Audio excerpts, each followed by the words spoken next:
항상 이제 제 자녀에게도 이런 얘기를 많이 해요. 거리두기가 필요하다. 사람의 관계는 불과 같아서 아무리 친한 사람도 너무 가까이 가면 뜨거워서 화상을 입어요. 소중한 사람일수록 적당한 거리, 입지 않을 정도 그 거리를 두고 만나다 보면 정말 같이 가면 안 되는 사람이 있는 거예요.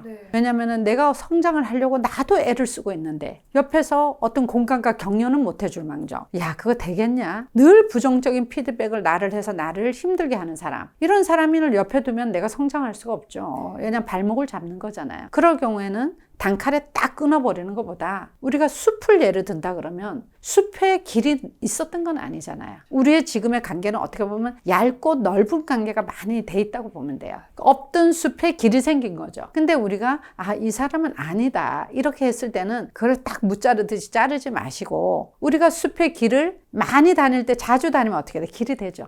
자주 안 다니면 어떻게 돼요? 자연히 길이 없어지게 해야 되는 거예요. 억지로 자르면 안 되는 거야. SNS 시대는 다 노출돼 있어. 그리고 세 사람을 거치면 다 연결이 돼 있는 거예요. 그러니까 잘라서 관계를 나쁘게 만들 필요가 없는 거야. 그걸 자연스럽게 거리두기를 통해서 그 숲의 길이 자연히 없어지게끔, 그런 지혜로움이 필요하다. 어떤 갈등이라는 것이 살아가는데 굉장히 에너지 소모가 돼요. 그래서 우리가 고소를 당하는 것만 힘든 게 아니라 고소를 하는 사람도 힘들다는 말이 있어요. 그래서 갈등 자체를 애초 만들지 않는 가장 좋은 방법은 뭐예요?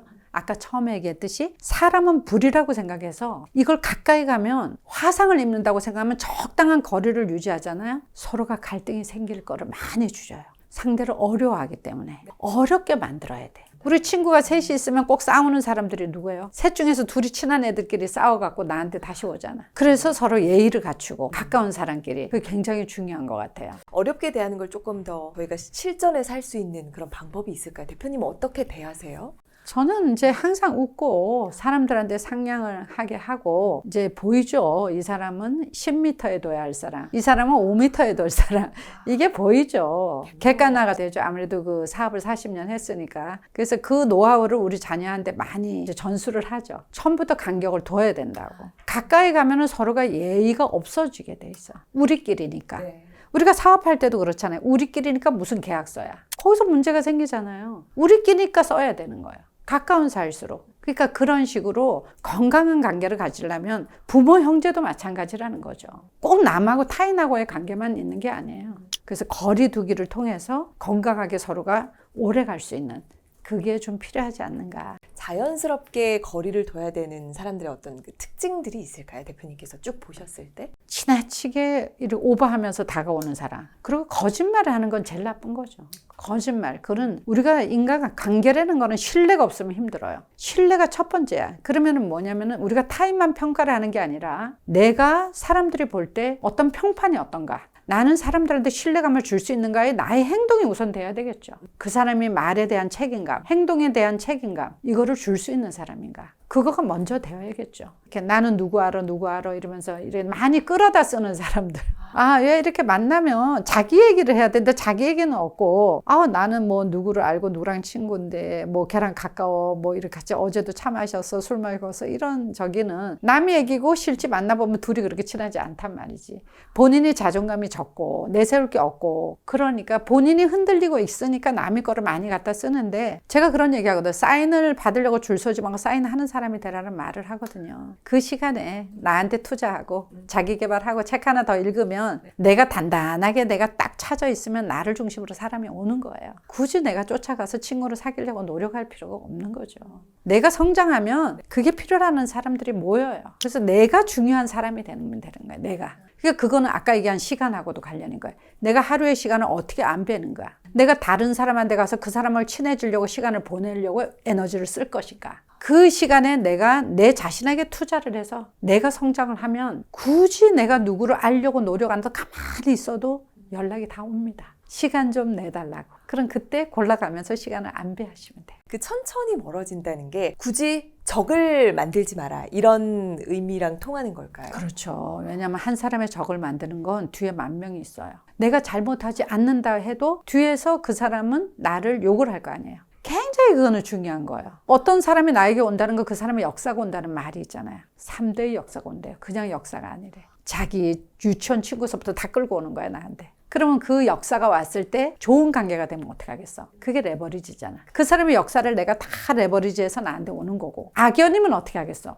그 사람 뒤에 10,000명이 있는 거예요. 그래서 그 관계가 굉장히, 함부로 인연 맺지 말라는 말이 거기서 나온 것 같아요. 함부로 인연 맺지 말라는 건 사람을 만나지 말라는 게 아니라 만났을 때 거리두기를 처음부터 너무 가까이 가지 말아라. 아유, 우리 연애해 보면 처음부터 뭐 금방 뭐 간슬게 다 빼줄 것처럼 그냥 뭐 세상 거 다 줄 것처럼 그러니까 뭐 금방 파토나잖아요. 맞아요. 그거 하지 말라는 거지. 자연스럽게 시간을 두고 뜸들이는 시간이 필요하다는 거예요. 만약에 조금 거리두기를 해야 되는 사람이 가족처럼 제일 가까운 사람이면 어떻게 해야 될까요, 대표님? 20살이 넘어가면 이웃 사촌으로 생각해야 돼요. 이웃 사촌. 그게 문제가 되거든요. 어떻게 보면은 가족 관계가 가장 어려운 게 당연하게 생각하기 때문이에요. 도움을 받는 것도 당연하고, 내가 이렇게 함부로 하는 것도 당연하고, 당연하다는 데 해서 어떻게 보면은 사랑하는데 가족이 가장 힘들게 하는 경우가 굉장히 많아요. 그걸로 고통받는 사람들도 많고, 어떤 스님이 제가 한 10몇 년을 쭉 좋은 말씀을 듣고 있는데 그분이 그런 말씀을 하시더라고요. 20살이 넘어가면 이웃 사촌이다. 그런 마음으로 살아가면 가족 관계도 건강하게 된다. 가족이니까 내가 다 책임져야 되고, 가족이니 어떻게 해야 되고, 이해해야 되고, 이게 상처가 깊다 보면 사회에 나와서, 밖에 나가서 자기가 사회생활을 제대로 할 수가, 온전하게 살아갈 수 없는 거예요, 그게. 1980년대부터 사업을 맞아요. 시작하셨어요. 맞아요. 그 시절에 여성 사업가라 굉장히 희소했을 것 같고 굉장히 힘드셨을 것 같거든요. 없었죠. 없었고, 제가 얘기했잖아요. 대학 졸업하면 바로 결혼하는 거였다고. 근데 또 한편으로 이런 생각을 했죠. 그 어려운 환경에서 내가 무엇을 해놨을 땐 그거는 빛날 것이다. 그러니까 제가 강내에서 2평짜리 가게로 시작을 해서 27살에 서울에 왔잖아요. 근데 몇 년 만에 제가 해외 무역을 시작하고 각종 공영방송에 제가 초대가 됐어요. 여성 기업인으로. 그 시절에 지금 기사에 나셨었던 정말 빛나는 그 대표님의 모습도 그때 뭔가 무시받지 않기 위한 대표님만의 방법이 좀 궁금해요. 노라고 확실히 말하는 거. 저는 굉장히 부드러운 성격을 가졌는데 반면에 굉장히 강한 면을 가졌어요.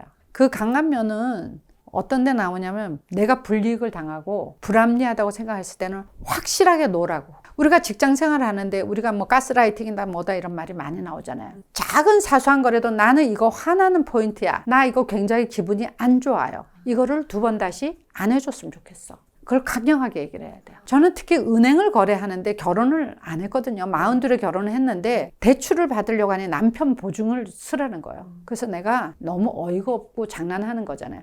그래서 그 지점장한테 그랬죠. 딱 대놓고 그랬죠. 자기 주거래 은행을 함부로 딱 대항하는 거는 굉장히 그거는 큰일 나는 거예요. 그런데도 저는 내가 이 사업을 접더라도 이런 말도 안 되는 불합리한 거에서 나는 넘어갈 수 없어. 딱 가서 그랬죠. 결혼도 안 했는데 무슨 남편의 보증을 받아오냐. 이렇게 강력하게 확실하게 하고요. 그런 것들이 뭐라는 거래처에 패션 브랜드에 거래할 때도 그 아들이 제가 굉장히 크게 거래하던 데인데 직접 거래를 하면 마진이 없어지잖아요, 제게. 그래서 이태리 제 거래처에 직접 이메일을 넣었더라고요. 근데 이태리 사람이 저한테 팩스가 온 거예요. 캐티 참 이상하다. 너가 나한테 무슨 모델 번호에 몇 야드 그거를 나한테 요청한 게 있었는데 똑같은 게 홍콩에서 왔다는 거예요. 딱 받아보니까 이 계산이 딱 서는 거예요. 그 패션 브랜드 홍콩 지사가 있었거든요. 네. 그래서 제가 딱 알고서 이제 갔죠. 갔더니 사실 그 지사가 설립됐을 때 우리 친척이 도와줬었어요.